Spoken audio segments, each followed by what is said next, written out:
नमस्कार, मैं पंडित हरिकृष्ण भारद्वाज आप सभी का ज्योतिष के कार्यक्रम में हार्दिक अभिनंदन करता हूं।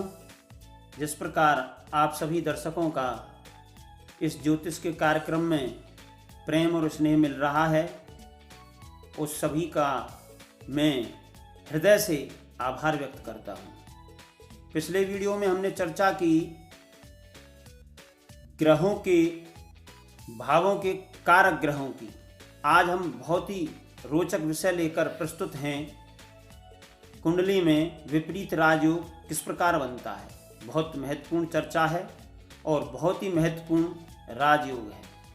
यह राजयोग विपरीत परिस्थितियों में बनता है, जैसा कि आप नाम से जानते हैं, विपरीत राजयोग। विपरीत का अर्थ है जब आपके जीवन में विकट परिस्थितियां हों और उन पर आप जिस प्रकार एक पर्वतारोही पर्वत पर चढ़ता है और अंत में विजय प्राप्त करता है, उसे जो खुशी, जो प्रसन्नता और जो प्रसिद्धि प्राप्त होती है, उसी प्रकार विपरीत राजयोग वाले जातक की कुंडली में जब विपरीत राजयोग बनता है तो वो अंत में सुखी, प्रसिद्ध, यशस्वी बनता है। और विपरीत राजयोग बहुत ही महत्वपूर्ण राजयोग है। फलादेश में इसका अति महत्व है और जितने भी संसार में संघर्षशील मनुष्य हुए हैं, जिन्होंने विश्व को कुछ दिया है, समाज को कुछ दिया है, उनकी जन्म कुंडली में यह विपरीत राजयोग अधिकांशतः रहा है। अब हम चर्चा करेंगे कि यह किस प्रकार बनता है। जैसा आपको पिछले वीडियो में बताया कि 6वां, 8वां और 12वां जो भाव है उसको हम त्रिक भाव कहते हैं। उनकी संज्ञा आपको याद कराई तो 6वां जो भाव है वह ऋण, रोग और रिपु का भाव है। 8वां जो भाव है संकट, विपत्ति और मृत्यु का भाव है। जो 12वां भाव है 12th हाउस है वह व्यय का, हानि का, कारागार का, बंधन का भाव है। इन भावों के स्वामी जब इन्हीं भावों में होते हैं, जैसे 6वें भाव का स्वामी यदि 8वें भाव में हो तो विपरीत राजयोग बनेगा। जैसे आप समझें, कालपुरुष की कुंडली से आपको समझाया जा रहा है, आपकी कोई भी लग्न पत्र का हो कि कन्या राशि यदि 6वें भाव में हो और बुध 8वीं राशि यानी वृश्चिक में हो 8वें भाव में या 12वें भाव में हो तो यह विपरीत राजयोग बनेगा। और इसका जब निर्माण होगा तब 6वां भाव कमज़ोर होगा, अर्थात रोग, रिपु और ऋण का भाव कमज़ोर होगा तो आपके जीवन में उन्नति होगी। जब ऋण नहीं होगा, रिपु नहीं होंगे, उन पर आप विजयी होंगे। और जब आप शत्रुओं पर विजयी होंगे और रोग पर, ऋणों पर विजयी होंगे तो आप उन्नति करेंगे।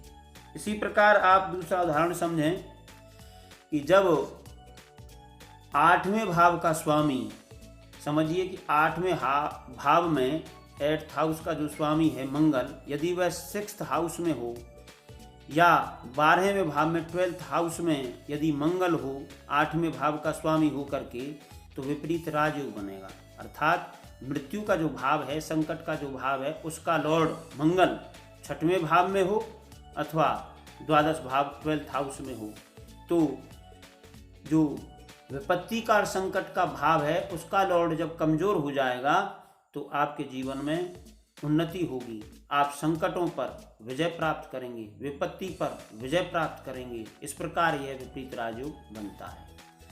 एक और उदाहरण समझें आप। 12th हाउस मान लीजिए, उसमें मीन राशि है, आपकी जन्म पत्रिका में वहाँ पर कोई भी राशि हो 12th हाउस में, उसका जो लॉर्ड है यदि वह 6वें भाव में हो अथवा 8th हाउस 8वें भाव में हो। जैसे कि यहाँ पर 12th हाउस में हमने माना कि मीन राशि है और उसका स्वामी गुरु यदि 6वें भाव में है अथवा 8th हाउस में है, तब व्यय भाव का स्वामी व्ययेश, हानि भाव का स्वामी 6वें भाव और 8वें भाव में जाकर के कमज़ोर हो जाता है और वह उन्नति प्रदान करता है। जैसे कि कोई व्यक्ति अपने जीवन में भयंकर संकटों से जूझ रहा हो, उसके सामने भयंकर संकट आ रहे हैं, उनसे वह जूझ रहा है, किंतु अंत में वह उन विपरीत परिस्थितियों से जीत करके विजयी होता है और प्रसन्नता से उछलता हुआ कूदता हुआ अपने जीवन में आनंदित होता है। इसी प्रकार विपरीत राजयोग आपको जीवन में आनंद प्रदान करता है, किंतु उसके जीवन में संघर्ष रहता है, परेशानियां रहती हैं और वह उन पर विजयी हो जाता है। कुंडली में 2 प्रकार के भाव होते हैं। एक भाव होता है उन्नति प्रदान करने वाला और दूसरा भाव होता है अवनति प्रदान करने वाला, यानी पॉजिटिव और नेगेटिव। जैसे 6वां, 8वां और 12वां जो भाव है वह रोग, संकट और हानि प्रदान करने वाले भाव हैं। उन भावों के स्वामी जब इन्हीं भावों में जाएंगे तो वो कमज़ोर हो जाएंगे, और जब वो कमज़ोर होंगे, अभाव देने वाले, नेगेटिविटी देने वाले, तब आपके जीवन में उन्नति होगी। अवनति प्रदान करने वाले भाव जब वीक हो जाते हैं, कमज़ोर हो जाते हैं, तो आपका जीवन आनंदमय, सुखी, यश प्रसिद्धि से परिपूर्ण होता है।